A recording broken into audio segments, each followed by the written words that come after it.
Questões da vida. Cada um tem a sua. Existem aqueles que lutam constantemente contra uma angústia profunda na alma ou que vivem com dúvidas com respeito à vida e seus relacionamentos com as pessoas ao seu redor. Ansiedade, relacionamento, perdão, salvação. Não importa qual seja a questão da sua vida, nós cremos que Deus tem a resposta para você. E essa resposta que buscamos aqui não é como a que o mundo pode te dar, elevando o seu ego e fazendo você acreditar que a resposta está dentro de você. Nós cremos que a resposta está no Evangelho, uma verdade libertadora que está além de nós.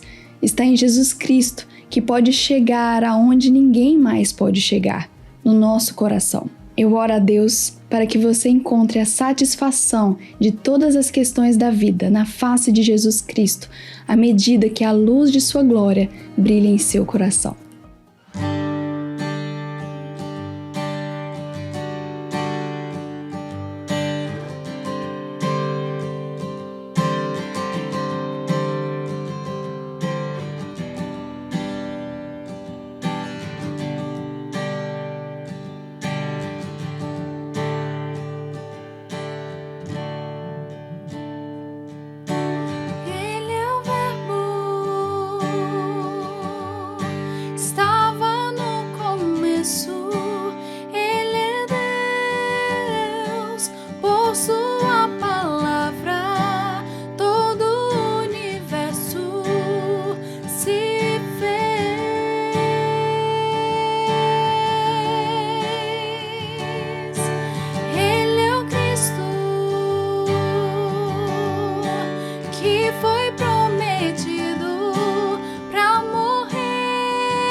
Teu reino a nós.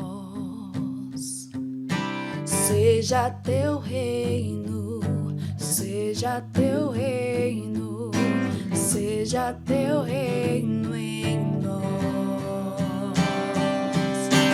Venha teu reino, venha teu reino, venha teu reino.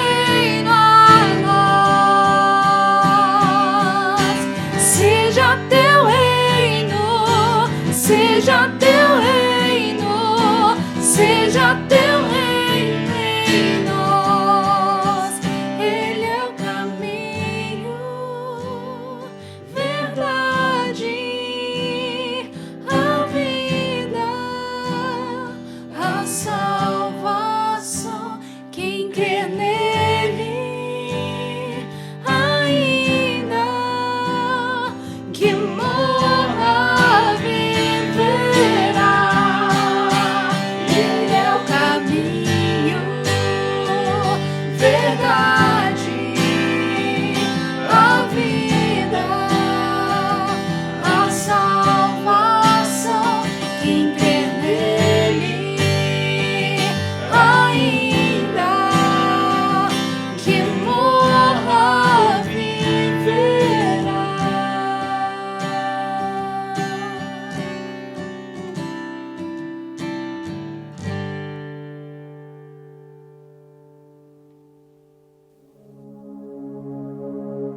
Aqui nós estamos conversando sobre questões da vida, já falamos muito sobre ansiedade, já falamos também muito sobre perdão, amor, assuntos que são comuns a todos nós, e tem um que também diz respeito a todo ser humano, que se chama relacionamento. Em um mundo onde a gente tem visto cada vez mais mulheres inimigas de homens e homens inimigos de mulheres, né? Falando, eu não preciso de um, o outro fala, eu também não preciso. Mas quando nós falamos de relacionamento, é inevitável falarmos também de casamento. E a gente quer conversar sobre isso hoje, aqui com você. E eu espero que você aprenda muito com a palavra e que você aplique cada uma das coisas que a gente vai conversar aqui na sua vida de relacionamento. E o interessante é que a pergunta, na verdade, que eu recebi foi sobre como eu sei que eu posso começar um. Eu me lembrei na hora de um texto de Cantares, que o sábio fala para não despertar o amor antes que este o queira. Mas eu fiquei pensando nisso e me veio muito à mente também o relacionamento que nós temos no nosso casamento, entre homens e mulheres. E eu lembrei de dois textos. Gênesis 2, 24 e 25. Por essa razão o homem deixará pai e mãe e se unirá à sua mulher, e eles se tornarão uma só carne. O homem e sua mulher viviam nus e não sentiam vergonha. O outro texto é Gênesis 3, 7 e 8. Fala assim: os olhos dos dois se abriram e perceberam que estavam nus. Então juntaram folhas de figueira para cobrir-se. Ouvindo o homem e sua mulher os passos do Senhor Deus que andava pelo jardim, quando soprava a brisa do dia, esconderam-se da presença do Senhor Deus entre as árvores do jardim. Esses dois textos sempre me chamou a atenção para fazer um contraste, né? Entre a paz e a harmonia vivida por eles estavam nus e não se envergonhavam, e nenhum se sentia vulnerável ao outro. O homem não era uma ameaça para a mulher não era ameaça para o homem, mas depois da queda, uma disputa de quem é mais culpado e uma disputa de quem é Deus, né? De quem é que vai dar as regras agora, e a vergonha e a vulnerabilidade. Aí você vê o impacto do pecado na vida dos relacionamentos. E um olhar que procura defeito, né? O tempo inteiro. Eu vi uma vez uma pessoa falando assim, engraçado que o homem culpa a mulher culpa a serpente, e no final a serpente não pode culpar ninguém, porque só acaba nela, né? Mas é engraçado a gente fazer esse paralelo e pensar que existe um padrão de Deus para o relacionamento entre homens e mulheres, no casamento, né, na vida familiar, mas o pecado destrói tudo isso. Destrói o padrão, destrói a beleza da harmonia, da paz. E no final das contas, casamento nada mais é do que dois pecadores convivendo debaixo do mesmo teto.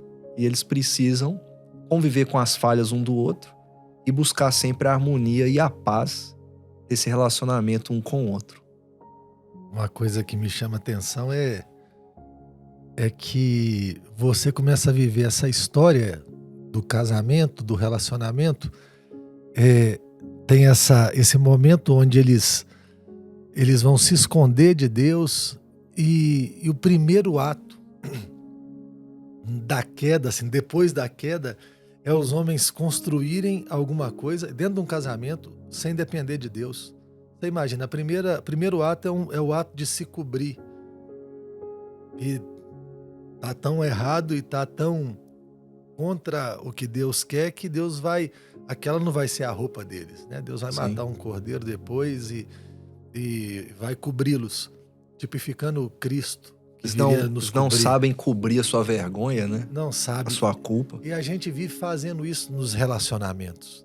É triste porque, de alguma maneira, a gente vive tentando dar uma solução à parte de Deus, a dar uma resposta para nós que Deus não deu. E aí a crise se estabelece. E você olhar para um cara que não conhece a Deus e falar, vê esse cara fazendo isso, você fala, tudo bem. O ruim é quando a igreja parou de depender de Deus, sabe? A igreja hoje, ela é altamente assim, nos dê alguns passos, algumas formas de viver, A igreja parou de olhar para as escrituras e ver o jeito de Deus para viver um relacionamento. E começou a perguntar para a sociedade, para os sábios do mundo, o que eu devo fazer para viver um bom relacionamento. E o que aconteceu? A igreja vive a mesma tragédia do mundo, Sim. sabe? A tragédia de relacionamentos que nunca dão certo. E que Relacionamentos nunca quebrados. funcionam. Relacionamentos assim... você olha, dá vergonha de olhar e quando você se aproxima demais, você percebe as feiuras daquilo. Eu me lembro de uma história. Como pastor, uma vez eu fui aconselhar um casal, e eles estavam se separando naquela hora, e o marido havia agredido a esposa. E a esposa falou, eu vou te deixar. E ele falou bem assim, mas o seu amor me cura. Parecia até o Lulu Santos, né? Aí ela mostrou as marcas, né? Os roxos, e falou, e o seu me machuca. É triste quando a gente não consegue perceber o nosso caminho, o caminho de Deus para o homem, do relacionamento, o caminho de sujeição e de sacrifício. E aí você abre mão do caminho de Deus e pergunta para o mundo o que eu devo fazer. E o mundo vai falar bem assim, ouve o seu coração, ouve os seus direitos. Seja feliz. Seja feliz. E no final das contas, assim, ninguém está feliz. Está todo mundo insatisfeito. E cada dia que passa parece que esse negócio de relacionamento é uma tragédia. E não uma confusão que vale a pena, né? Sim, e você vê o impacto do pecado na vida dos discípulos e dos religiosos, né, também. Lá em Marcos capítulo 10, quando eles vão falar sobre divórcio, né? E aí eles vão para exceção, né? Não, eu vi você falando isso esses dias, eu gostei demais. Lendo Marcos com um amigo, sim. Você vai explicar o texto, eu falei, brilhante. Eu não tinha percebido esse ponto que você vai falar aí agora como parte do discipulado. Eu falei, gente, eu li esse texto a vida inteira e eu nunca tinha visto. Eu acho que vai acrescentar demais aqui agora. É porque Jesus sai daquele momento em que eles precisam viver em paz uns com os outros. E aí, mas vocês também precisam viver em paz dentro de casa, né? No seu relacionamento. E é legal porque quando eles perguntam sobre divórcio, eles vão para a exceção, né, que foi dada por Moisés, né, a carta ali permitida pela lei de Moisés, e Jesus dá a razão do porquê isso foi permitido. É a dureza do seu coração, é o pecado. Mas quando Jesus vai falar sobre o relacionamento, ele se volta para o padrão. Ele volta para Gênesis 2. É como se os fariseus estivessem indo para Gênesis 3 e Jesus indo para Gênesis 2. Eles estão em direções opostas. E eu acho fantástico que em Mateus 19 dá uma luz maior, né? Porque quando Jesus fala desse assunto com eles, os discípulos têm a mentalidade dos fariseus. Porque quando Jesus termina a conversa com os fariseus, os discípulos falam assim, se essa é a condição para o homem, ou seja, um casamento, uma única mulher, no que diz respeito ao casamento de um homem, por que casar então?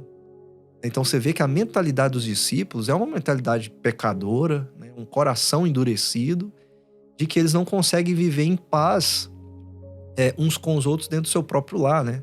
E isso faz parte do discipulado. Eu lembro que eu preguei isso num casamento uma vez, e eu pensei assim, eu não vou falar sobre índices de divórcio, porque tem gente que adora, né, falar de índices de divórcio em casamento. Eu falei, não, eu vou falar sobre discipulado, que é o que o texto fala, né? Jesus está preparando os seus discípulos, e o casamento faz parte disso. E eles precisam voltar à excelência, ao padrão, para poder se ajustarem, e não à exceção, né? Por causa da dureza de coração. O ponto de Jesus o coração de vocês precisa ser transformado, para vocês viverem em paz uns com os outros, e em paz também entre vocês, entre homens e mulheres, dentro do seu relacionamento, dentro do seu casamento. E aí, e quem pode mudar o coração, né? O texto todo de Marcos vai dizer que só Deus pode fazer, porque para o homem é impossível fazer essa mudança. E é tão interessante você pensar no cristianismo como quem dá direção à sociedade com relação ao relacionamento. Esses dias eu estava ouvindo Guilherme de Carvalho falar sobre isso.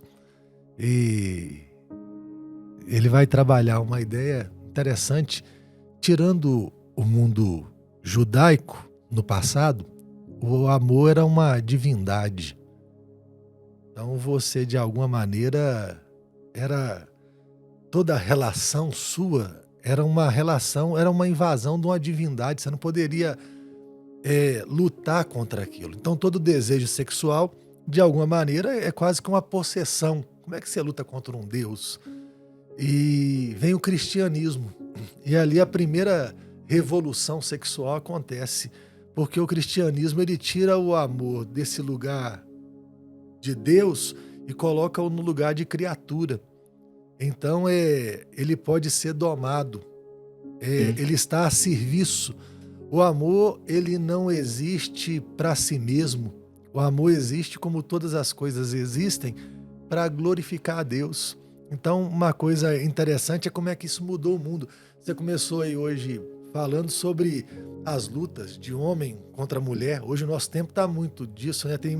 Você tem um problema sério de identidade, sério, em vários pontos.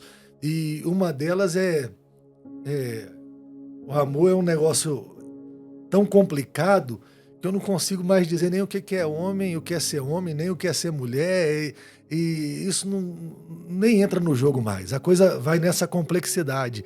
E aí você olha para o cristianismo, porque o cristianismo está dentro desse mundo onde o amor é um ser divino, a mulher é um ser sem importância. Como é que o cristianismo vai combater de verdade essa sociedade patriarcal? Paulo vai falar bem assim: ama sua mulher como Cristo amou a igreja. O cara que pode matar a mulher dele, que pode separar a hora que quiser, até no mundo judaico você está tendo isso, ele fala assim, dê a sua vida pela sua esposa. Olha a elevação da mulher numa hora dessa, sabe? Eleva o padrão e o valor da mulher a um nível. Ele fala assim, ninguém corta a própria carne, ninguém machuca a própria carne, antes cuida dela. Então cuida da sua mulher como você cuida de você. Começa a mudar o princípio das coisas, né? Começa essa mensagem bíblica do princípio da mulher também ser criada à imagem e semelhança de Deus. Olha a valorização que isso dá ao relacionamento e como isso revoluciona tudo. Ao invés de você destratar, você trata com dignidade, você trata com valor, você se entrega por ela. Então não é alguém que você desiste quando não dá certo. Não é alguém que você abre mão quando, de alguma maneira, falou uma coisa que você não gostou. Alguém que você vai dar a vida por ela, você não desiste por nada, sabe? Você vai lutar até o fim para que isso funcione, né? O compromisso do casamento vai ser feito até o último custo dele. Então a coisa boa da gente lembrar aqui não é uma coisa não é para ser frágil, sabe? É para ser poderoso nesse sentido, eu vou me entregar a isso e essa entrega é que vai fazer com que esse casamento funcione, que esse relacionamento funcione. E voltar sempre para esse padrão, né, de excelência, de que eles viviam em paz e harmonia, né? Ambos desfrutavam. Eles estavam no lugar que Deus deu para eles e dependiam do mesmo Deus. Eu aprendi isso uma vez, né? Que eles estão no lugar que Deus lhes deu e o lugar aponta para a dependência deles de Deus. Quando Jesus volta ao padrão de excelência, ele está dizendo assim, meus discípulos, esse aqui é o padrão para vocês. Por isso que a mentalidade deles é muito parecida, sendo muito parecida com a dos fariseus, eles falam, nossa, então isso é muito difícil. Esse tipo de relacionamento que o Senhor quer é muito difícil. Uma vez eu li algo do tipo assim, a ética, pode dizer, matrimonial, sexual de Jesus para os seus discípulos. Você vai casar e com essa mulher você vai perdoar e ter um relacionamento de paz e harmonia com ela. E vocês vão ser meus discípulos quando vocês fizerem isso também, desse relacionamento. Aí esse texto de Paulo é fantástico, né, o tanto que ele eleva o valor da nossa esposa, né? De que eu preciso estar pronto a dar minha vida por ela. Tem uma vez que eu ouvi uma coisa muito dura do Paul Washer. Ele costuma ser duro, né, nas coisas que ele fala. mas algo que ele falou assim, é como se ele falava assim, se você tivesse numa situação em que você tivesse que salvar seus filhos ou sua esposa, ele chega a dizer assim, salve sua esposa. Eu ouvi. Eu pensei, meu Deus do céu. Ele falou, salva ela. Você tem uma aliança com ela. E aí eu fiquei pensando, meu Deus, olha o tamanho do valor da minha esposa pra mim. E eu preciso me comprometer com esses votos, né? Numa época, eu tava conversando hoje com um presbítero, ele falou, o número de casamentos só aumenta. Aí eu fico me perguntando, será que as pessoas têm noção dos votos que fazem, né? E será que elas vão manter esses votos? É algo muito sério, né? Não é só uma festa, uma boa fotografia, uma boa filmagem, né? Depois da festa que vem um relacionamento, né? E a aliança sustenta o relacionamento. Então, João, impressionante o valor disso, né? E uma coisa que, infelizmente, a gente parou de entender, o evangelho é que vai trazer sentido ao relacionamento. Eu sempre me assusto porque a igreja quer um caminho mais fácil. Sabe, você já viu assim, você vai em encontros de casais, rapaz, e as soluções, vamos tirar Deus da história. Então, assim, tudo que a sua esposa precisa é de uma flor, de um presente, a sua esposa precisa de uma palavra de elogio, tudo que você precisa tem a ver com isso. E ninguém percebe também o jogo da barganha. Sabe? Toda hora tem muito disso. Assim, eu te dou isso para eu ganhar aquilo. Uhum. Quando é que as pessoas vão cair na ideia de que o relacionamento cristão é o relacionamento do servo? Sabe? Você entra num casamento para servir. E tem uma coisa que ser servo vai tirar de você. Sabe? Vai tirar de você o direito. Antigamente as pessoas pensavam mais ou menos assim, né? Eu entro com 50% no casamento, você entra com 50%, 50 mais 50 vai dar 100, beleza, tá dando certo. Aí depois o pessoal ficou mais santo um bocadinho, falou, eu entro com 100, você entra com 100. Não, 100 mais 100, 200. É melhor ainda. Mas a proposta não é essa. Você vai para o texto de Paulo aos Efésios, a conversa não começa aí. A conversa começa assim, sede parecidos com Deus como filhos amados e andar em amor assim como o Senhor Jesus Cristo nos amou. Daqui a pouquinho você vai chegar no versículo 18 lá do texto de Efésios, capítulo 4 ou 5, não estou lembrando aqui agora. Vai falar bem assim, não vos embriagueis com vinho, mas enchei-vos do Espírito Santo. Então toda a estrutura é a estrutura de parecer com Deus e de ser cheio do Espírito Santo. Depois começa a vir a realidade do casamento. Então por que eu vou fazer o que eu vou fazer no casamento? Porque eu quero parecer com Deus. Sim. Porque eu quero ser parecido quero ser cheio do Espírito Santo. Ou porque eu pareço com Deus e sou cheio do Espírito Santo. Então 100 vezes 0.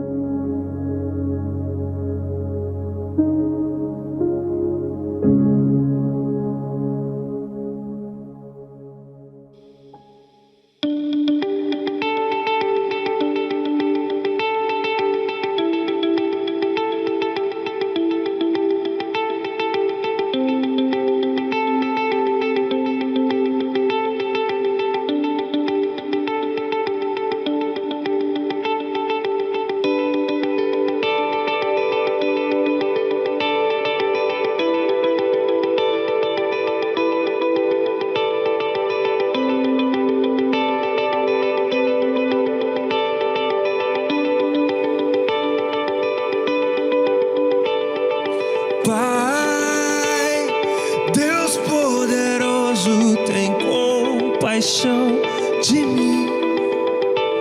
Preciso da tua graça abundante aqui. Quebra meu coração e salva-me de mim.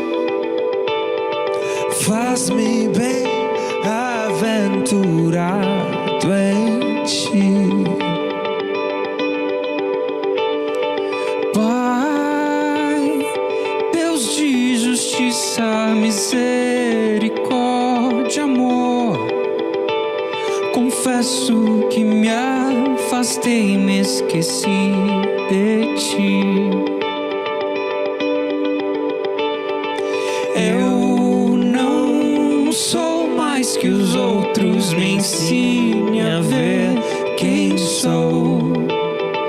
Faz-me doar ao invés de possuir. Esvazia o meu ego, enche-me de ti. Ajuda-me a confiar, mesmo quando a confiança me faltar. Ajuda-me a enxergar, mesmo quando meu olhar falhar.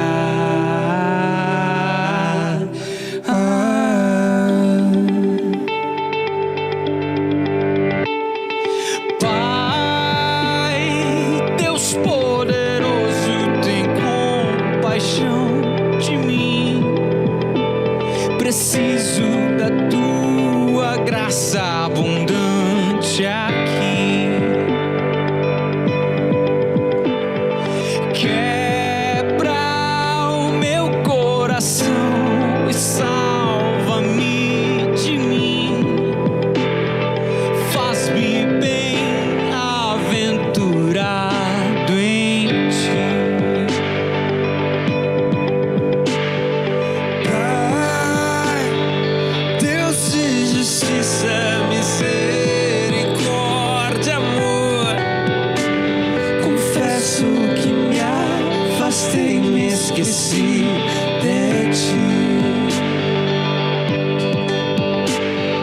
Eu não sou mais que os outros, me ensine a ver quem sou. Faz-me doar ao invés de possuir.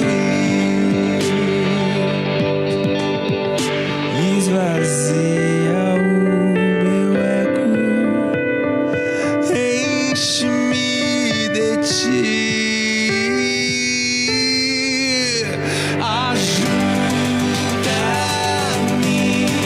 a confiar, mesmo quando a confiança me faltar.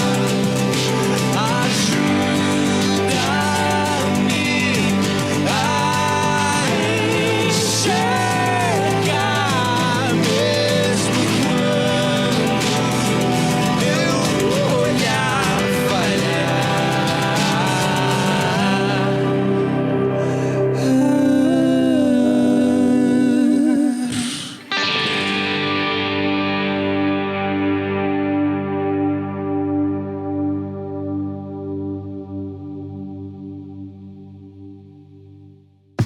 Você deseja entrar em contato conosco e nos enviar o seu pedido de oração? Ou até mesmo buscar ajuda em um momento difícil da vida? É muito simples. Basta enviar uma mensagem pelo número de WhatsApp que está aparecendo aí na sua tela. Você também pode nos fazer uma visita e nos acompanhar através das nossas redes sociais.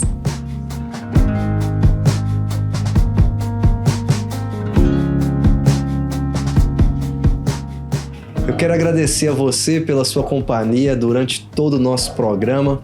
Nosso desejo é que Deus abençoe ricamente a sua vida com a palavra do Evangelho e que você encontre todas as respostas para as questões da sua vida no Evangelho de Jesus Cristo.